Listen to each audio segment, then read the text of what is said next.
మరి 2025 సంవత్సరంలో సొంత గృహం యోగం చాలామంది రాసుల వారికి ఏర్పడడం జరిగింది.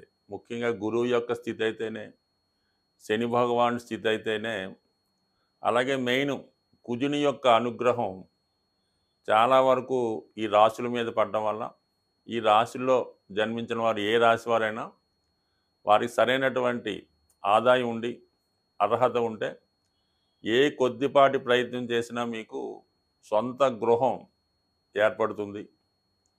మరి ఆ సొంత గృహం ఏర్పడాలంటే మీరు చేయవలసినటువంటి రెమెడీస్ ఏం లేదు. జ్యోతిష శాస్త్రరీత్యా కుజుని యొక్క బలం ఉంటేనే జాతకంలో వాడు భూమి కానీ గృహం కానీ ఏర్పాటు చేసుకోగలడు. అంటే ఒక విధంగా కుజుడు ధైర్యాన్ని ఇస్తూ ఉంటాడు. ఒకడు నెలకి 2 లక్షలు సంపాదించిన ఇల్లు కొనుక్కోవడానికి అసలు ధైర్యం చేయలేకపోతుంటాడు. మనం ఇన్స్టాల్మెంట్ కట్టగలమా, ఒకవేళ ఉద్యోగం పోతే ఏమొద్దని ఇబ్బంది పడుతుంటాడు. వాడు ఎప్పుడూ కొనలేకపోతుంటాడు. అలాగే నెలకు 30,000 జీతం తెచ్చేవాడు కూడా వాడు తాహా తగ్గట్టుగా ఏదో గృహం ఏర్పాటు చేసుకోవడం, దాన్ని ఇంకా ఇంప్రూవ్ చేసుకోవడం జరుగుతుంటుంది. ఏదన్నా కుజ బలం ఇంపార్టెంటు. దాని తర్వాత ఏంటంటే కుజుడి యొక్క అనుగ్రహం పొందాలంటే మీరు అటు సుబ్రహ్మణ్య స్వామి, వేగంగా మనం గృహ నిర్మాణం కావాలంటే ఆంజనేయ స్వామిని మించింది లేదు. మీరు ఒక గట్టి సంకల్పం పెట్టుకొని ఒక 8 మంగళవారాలు ఆంజనేయ స్వామిని తమలపాకులతో పూజించుకోవాలి. ప్రతి వారం కూడా తమలపాకులతో పూజించి మరి ఒక అరటిపళ్ళు కానీ కొబ్బరికాయ కానీ నైవేద్యంగా పెట్టాలి.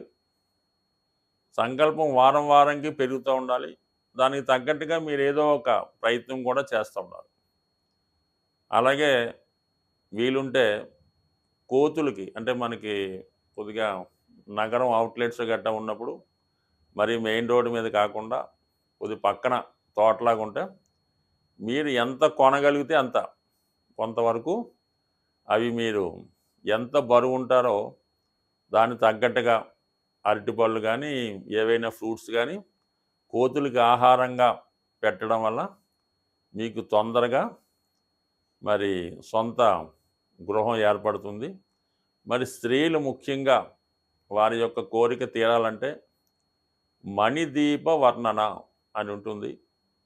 దాన్ని సంధ్యా సమయంలో గృహం శుభ్రపరిచిన తర్వాత సాయంకాలం దీపం పెట్టిన తర్వాత మరి చాలా ప్రశాంతంగా మనశ్శాంతిగా ఎటువంటి ఆలోచన లేకుండా ఈ మణిదీప వర్ణన చదవడం వల్ల ఖచ్చితంగా మీకు సొంత గృహయోగం ఏర్పడుతుంది. అలాగే ఈ గృహం కావాలనుకున్న వాళ్ళు మీరు దేనికి వెళ్ళినా వెళ్ళకపోయినా గృహప్రవేశాలకు వెళ్తుండండి.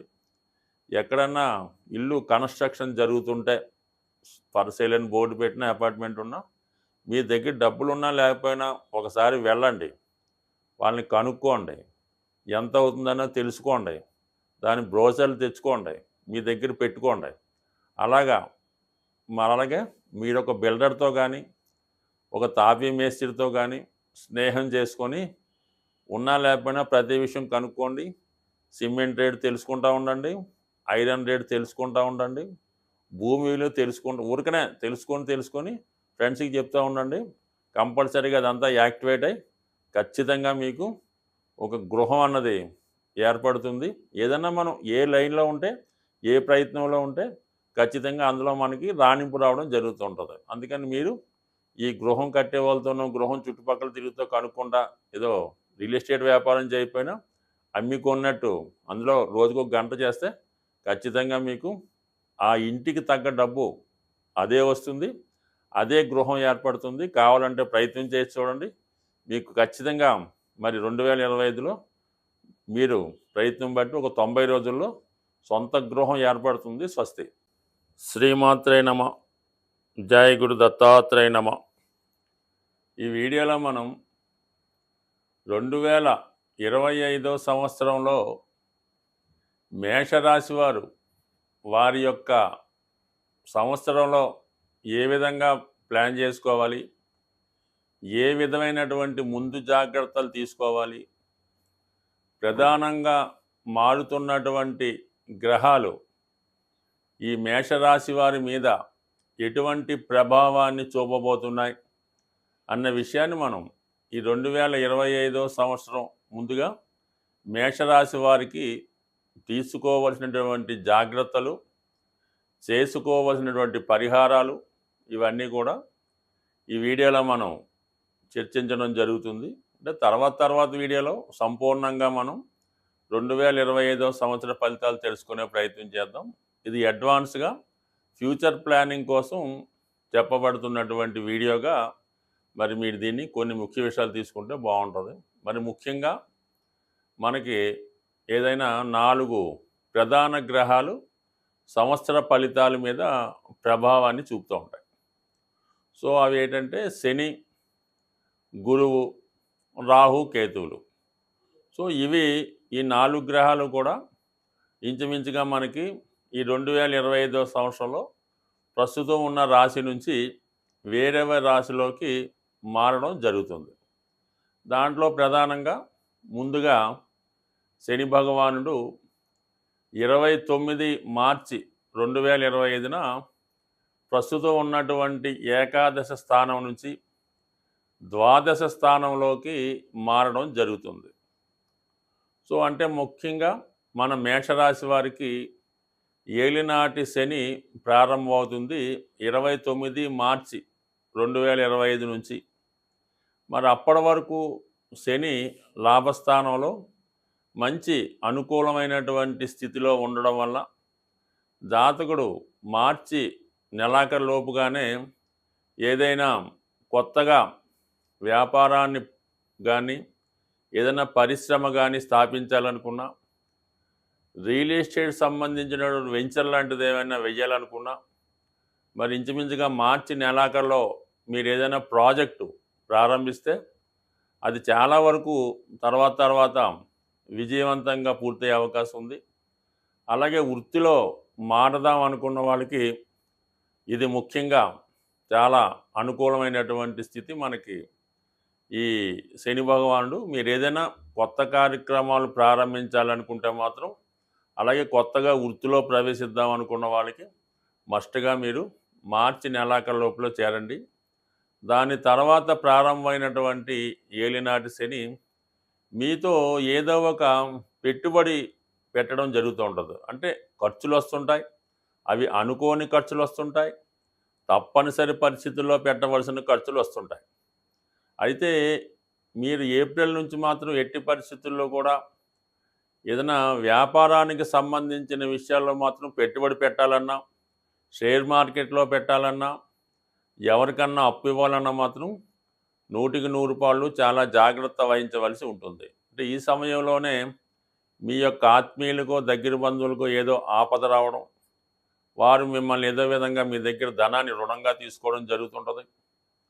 సో అలాగే ఏదైనా మీ గృహంలో వివాహ కార్యక్రమాలు లాంటి శుభ కార్యక్రమాలు జరిగినప్పుడు మీరు అనుకున్న ఖర్చు కన్నా 2-3 రెట్లు ఎక్కువ ఖర్చు అవ్వడం వల్ల అధిక బడ్డెన్ అవుతూ ఉంటుంది. సో ఏదన్నా ఈ సమయంలో మీరు దాచుకున్నటువంటి ధనం ఖర్చు అయ్యే అవకాశం ఉంటుంది. కాబట్టి సాధ్యమైనంత వరకు మరి మీరు ఏప్రిల్ తర్వాత మీ దగ్గర ఉన్నటువంటి కొద్దిపాటి ధనం, ఎంత ధనం ఉన్నా ఒక 15% ఉన్నా సరే మీరు దాన్ని ఇన్వెస్ట్ చేసి మిగతా అమౌంట్ ఎక్కడన్నా సరే మీరు బ్యాంకుల ద్వారా కానీ బయట కానీ రుణం చేసి ఏదైనా ఒక స్థిరాస్తి కొనుక్కునే ప్రయత్నం చేయండి. ముఖ్యంగా గృహం కొనుక్కునే ప్రయత్నం చేయండి ఈ సమయంలో.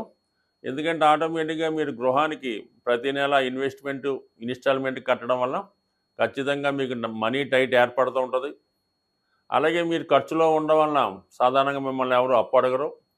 మీరు ఇవ్వడానికి కూడా మీ దగ్గర ధనం ఉండదు. కాబట్టి సాధ్యమైనంత వరకు ఈ మేషరాశి వారు ఏప్రిల్ నెల నుంచి మీరు భూమి మీద ఇన్వెస్ట్ చేసుకోండి. మరే రకమైనటువంటి ఇన్వెస్ట్మెంట్లు కానీ, జాయింట్ వ్యాపారం కానీ, స్పెక్యులేషన్ కానీ చేయడం వల్ల మీ మనీ బ్లాక్ అయిపోయే అవకాశం ఉంటుంది. అంటే తిరిగి మళ్ళీ మీరు పెట్టిన ధనం చూడాలంటే సుమారుగా 6 నుంచి 7.5 సంవత్సరాల పైమాటే జరుగుతుంది కాబట్టి సాధ్యమైనంత వరకు అది వ్యాపారస్తులు కానీ ఉద్యోగస్తులు కానీ కొత్తగా ఉద్యోగంలో ప్రవేశించిన వారు కూడా ఇదే సేవింగు ఇదే ఇన్వెస్ట్మెంట్గా మీరు గృహం కొనుక్కునే ప్రయత్నం చేయండి. ఖచ్చితంగా మీకు అది సమకూరుతుంది.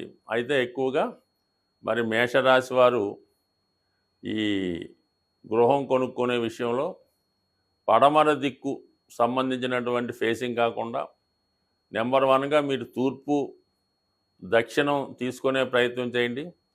మరి మీరు గృహాన్ని తీసుకునే విషయంలో మీ భార్య పేరుతో కానీ మీ అమ్మగారి పేరుతో కానీ తీసుకోవాలనుకుంటే అది ఉత్తరం ఫేసింగ్గా తీసుకుంటే మీకు అన్ని విధాలుగా కలిసి వస్తుంది. మీరు తీసుకునే రుణం కూడా తొందరగా తీరుతుంది.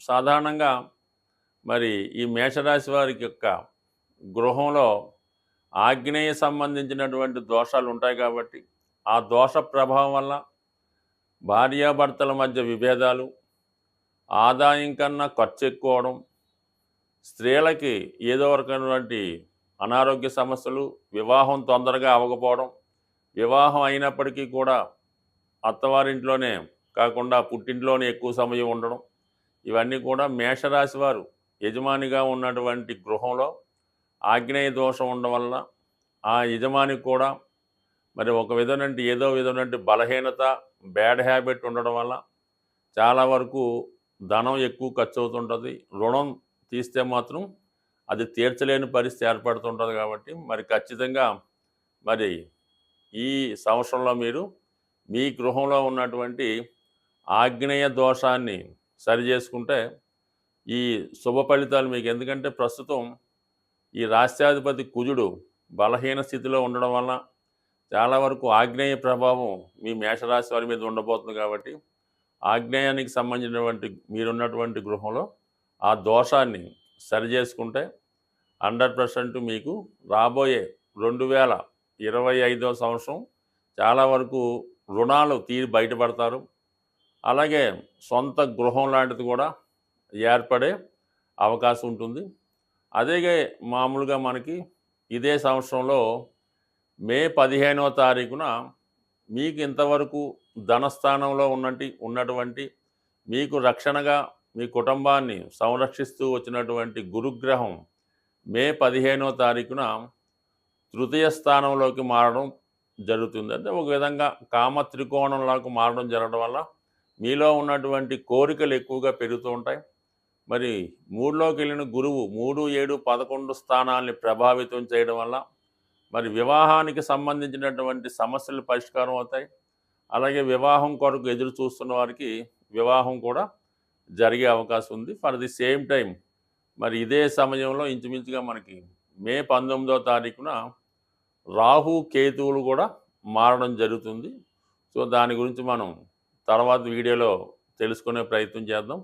బట్ ఏదైనా మీకు రాబోయే 2025వ సంవత్సరంలో శని భగవానుడు వ్యతిరేక స్థితిలోకి వెళ్ళబోతున్నాడు. గురుగ్రహం కూడా కొద్దిగా వ్యతిరేక స్థితిలోకి వెళ్ళడం జరుగుతుంది. 2 గ్రహాల మధ్య ఒక విధమైనటువంటి కేంద్ర దృష్టి ఏర్పడడం వల్ల జాతకుడు చాలా వరకు ఆర్థిక విషయాల్లో జాగ్రత్తగా ఉండవలసి ఉంటుంది.